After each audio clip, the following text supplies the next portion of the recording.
ఉన్న బంగారాన్ని విడిపించి ఆ రోజు ఆన్లైన్ రేటుకే మేము కొంటాం. Sharma gold company. నమస్తే, వెల్కమ్ టు సుమన్ టీవీ. నేను మీ యామ్ని. ప్రస్తుతం మనతో ఉన్నారు ప్రముఖ ఆధ్యాత్మికవేత్త, ప్రముఖ జ్యోతిష వాస్తు పండితులు మనతో సూర్యనారాయణ శర్మ గారు ఉన్నారు. గురుగారితో మనం మాట్లాడదాం. నమస్కారం గురుగారు. నమస్కారం అమ్మా, శుభం వ్యాధు. గురుగారు, ఇప్పుడు మనం రత్నాలు అలానే నక్షత్రంలో జన్మించిన వాళ్ళ గురించి మాట్లాడుకుంటున్నాం కాబట్టి మృగశిర నక్షత్రంలో జన్మించిన వాళ్ళకండి అసలు ఏ విధంగా ఉంటుంది, వీళ్ళు ఎలాంటి రత్నం ధరిస్తే మంచిది? మృగశిర నక్షత్రం అనేసరికి ఇది మనకు వృషభ రాశిలో 1-2 పాదాలు వస్తాయి, 3-4 పాదాలు మిథునంలో వస్తాయి. అంటే ఒక నక్షత్రం మళ్ళీ 2 రాశుల కింద డివైడ్ అయిపోయింది. అక్కడ మృగశిర నక్షత్రం వృషభ రాశి వాళ్ళకి క్యారెక్టర్ ఒకలాగా ఉంటుంది, మృగశిర నక్షత్రం మిథున రాశి వారి క్యారెక్టర్ ఒకలాగా ఉంటుంది. అంటే ఈ నక్షత్రంలో 2 రాశుల వాళ్ళు ఉన్నారు కాబట్టి. సో ఇక్కడ ఏంటంటే రాశ్యాధిపతి వృషభ వంశకి శుక్రుడు వస్తాడు, అక్కడ మిథునానికి రాశ్యాధిపతి బుధుడు అవుతాడు. అంటే బుధుడు ప్లస్ కుజుడు ఈ కాంబినేషన్. ఇక్కడ వృషభంలోకి అయితే శుక్రుడు ప్లస్ కుజుడు యొక్క కాంబినేషన్ అనమాట.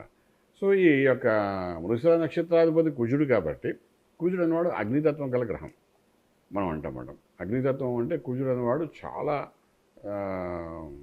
అగ్ని అంటే ఎలాగంటే ఏదైనా దహించేస్తాడు. ఒక ధైర్య సాహస లక్ష్మి అన్నట్టు వెళ్ళేటట్టుగా ఉంటాడు, స్టెబన్గా ఉంటాడు, తర్వాత మోస్ట్ పవర్ఫుల్గా ఉంటాడు మనిషి. ఇంకా దేనికైనా తెగించి నేను మగవాళ్ళైనా ఆడవాళ్ళైనా సాధించాలనుకుంది మోస్ట్ సక్సెస్ఫుల్గా వెళ్ళడానికి ప్రయత్నం చేస్తారు. కుజుడు అంటే ఒక సైన్యం లాంటిది.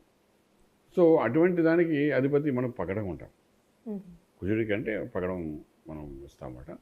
సో ఇక్కడ ఏంటవుతుందంటే ఈ కుజుడి తత్వం కలిగిన వాడు వీళ్ళు ఎవరైనా మగవాడైనా ఆడవాళ్ళు ఒక యుద్ధం చేస్తున్నట్టుగా, ఒక నాయకుడిలాగా, ఒక పోలీస్ ఆఫీసర్ లాగా, ఒక మిలిటరీ ఆఫీసర్ లాగా, లేకపోతే ఒక భూస్వామిలాగా, ఒక రైతులాగా, ఇలాంటివన్నీ క్వాలిటీస్ ఈ యొక్క వృషభ నక్షత్రంలో మనకు కనబడుతుంది. అసలు మనకున్న 27 నక్షత్రాల్లో శుభమైన నక్షత్రం అంటే 27లో పెద్దది. ఏ ముహూర్తాలను పెడుతున్నప్పుడు వృషభ నక్షత్రం పెడుతుంటారు, పెడితే ప్రాబ్లం సాల్వ్ అయిపోతుంది, ఫలితం తొందరగా వస్తున్నట్టుంటారు. సో అంత అద్భుతమైన నక్షత్రం ఇది. దానికి అధిపతి కుజుడు. ఈ కుజుడు అనేసరికి మనం పగడాన్ని దృష్టిలో పెట్టుకుంటాం. సో ఇక్కడ పగడం అనేది ఏం చేస్తుంది అంటే అగ్నితత్వం కల కాబట్టి ఈ అగ్నిని చల్లార్చాలి మనం. అగ్ని ఏం చేసి దహింపు చేస్తుంది.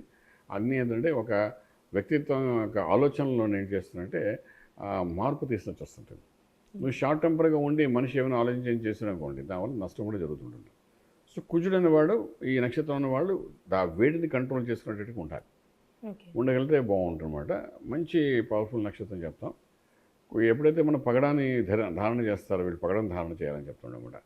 ఈ వేడిని కంట్రోల్ చేసి ఒక సమన్వయపరుచుకుంటూ ముందుకు తీసుకెళ్ళేది ఏదంటే పగడం అనే గ్రహం అన్నమాట. పగడం ఏంటంటే మన దగ్గర కూడా ఉంది, జపాన్ పగడం అంటాము, అలాగే ట్రయాంగిల్ పగడం అంటారు, ఓవల్ షేప్లో పగడాలు వస్తాయి. పగడం అంటే ఒక రత్నం కాదు, అది ప్యూర్లీ ఒక ట్రీ, ఒక చెట్టు, దాని రత్నంలో మనం పోయించమాట చెట్టు అనమాట. అది జపాన్లో కూడా జపాన్ పగడం అంటే అక్కడ కూడా తయారవుతుంటాయి. రకరకాల పగడాల్లో అయితే లెక్క వెళ్ళలేనన్ని రకాల పగడాలు కనబడుతుంటాయి అన్నమాట. సో ఇది ఎప్పుడైతే మనం ధారణ చేస్తే ఏంటవుతుందంటే ఈ అగ్నితత్వం ఎంత అవసరమో అంతే ఉండి అది యోగం కింద మార్చేస్తారు మిగిలింది. చిన్న ఉదాహరణ చెప్తాను. వేడి మనకు అవసరం, గ్యాసు పొయ్య, అన్నం వండడానికి కింద మంట పెడతాము, ఎంత వండాలో ఎంత వేడి పెట్టో అంత పెడతాం. అంతకంటే ఎక్కువ అయితే ఏమవుతుంది, అది మాడిపోతుంది, మనకు ఆహారం అనేది దొరకదు. కరెక్ట్గా పెడితే ఏమవుతుంది, ఆహారం తయారవుతుంది, అది మనం తింటాం, మన యోగంలో ఉంటాం, ప్రశాంతంగా ఉంటాం.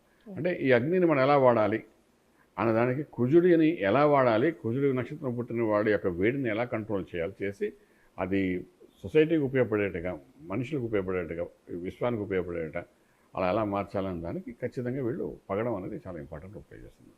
సో ఇది ఎన్ని క్యారెక్టర్ పెట్టుకోవాలి ఏంటి అనేది కూడా ఒక లెక్క ఉంటుంది. ఆ లెక్క ప్రకారం పెట్టుకుంటే డెఫినెట్గా సక్సెస్ అని కనబడే అవకాశం.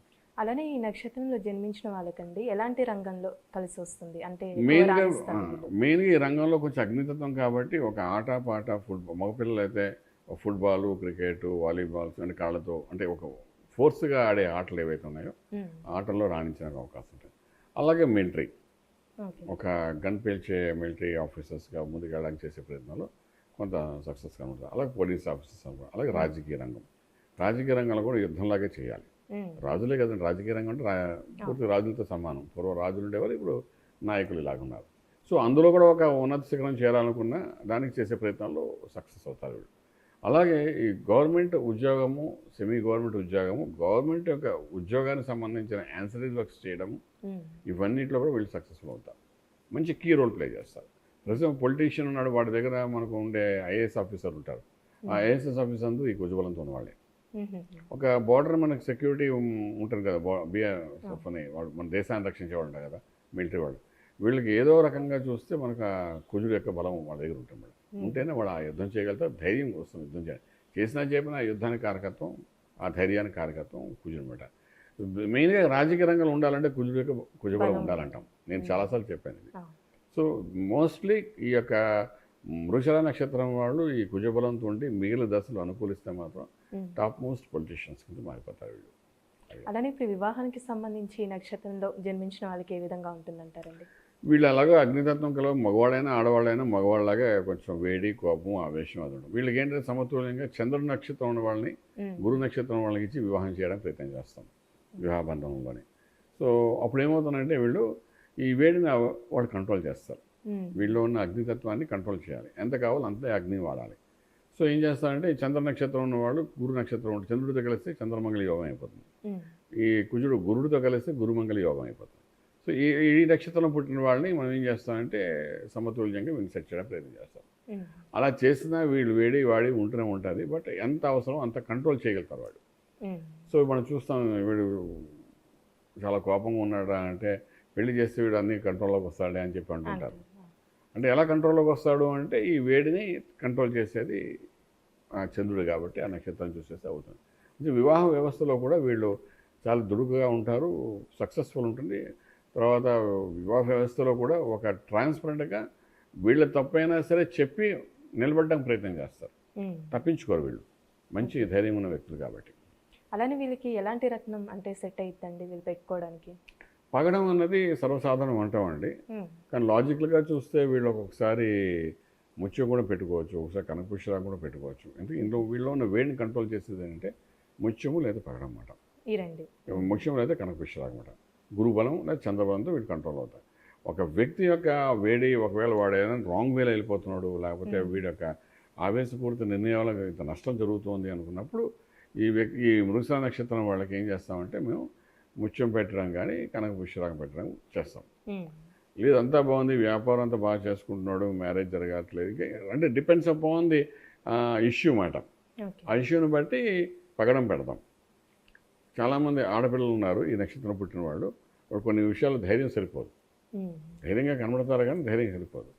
పెళ్లి చేయగానే వాళ్ళు అత్తవారింటికి వెళ్ళడానికి కూడా భయం వేస్తుంది. ఇంట్లో మనం అంతా ధైర్యం మన అటువంటి అప్పుడు ఏంటంటే వీళ్ళకి పగడం పెడతాం అన్నమాట. ఇప్పుడే కాదు, పూర్వాశ్రమంలో మనం చూస్తాం. మా వయసు మాకు ముందు మాకన్నా పెద్దవాళ్ళందరూ కూడా ఆడపిల్లలు పెళ్లి చేసేటప్పుడు ఎడం చేతికి పగడం పెట్టి పంపించడం చూస్తుంటాం అన్నమాట. కానివ్వంటే వాళ్ళకు లేని ధైర్యాన్ని వాళ్ళకి క్రియేట్ చేయడం కోసం.